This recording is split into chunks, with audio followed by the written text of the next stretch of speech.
দখলদার ইসরায়েলের প্রধানমন্ত্রী বেনিয়ামিন নেতানিয়াহুর বিরুদ্ধে গ্রেফতারি পরোয়ানা জারি করেছে আন্তর্জাতিক অপরাধ আদালত আইসিসি। এছাড়া ইসরায়েলি সাবেক প্রতিরক্ষা মন্ত্রী ইয়োহাভ গালান্টের বিরুদ্ধেও পরোয়ানা জারি করেছে হেগের এই আদালত। ফিলিস্তিনের গাজায় মানবতা বিরোধী ও যুদ্ধ অপরাধের অভিযোগে এই দুইজনের বিরুদ্ধে পরোয়ানা জারি করা হয়েছে বলে জানিয়েছে আইসিসি।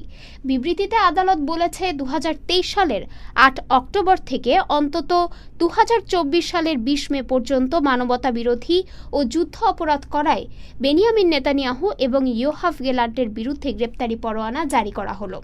বিবৃতিতে আরও বলা হয়েছে, নেতানিয়াহু এবং গ্যালান্ট ইচ্ছাকৃতভাবে ও জেনে শুনে গাজার বেসামরিক মানুষকে বেঁচে থাকার প্রয়োজনীয় জিনিসপত্র যেমন খাবার, পানি, ওষুধ, চিকিৎসা সেবা, বিদ্যুৎ এবং জ্বালানি থেকে বঞ্চিত করেছেন, এমন অভিযোগ বিশ্বাসের যথেষ্ট কারণ রয়েছে।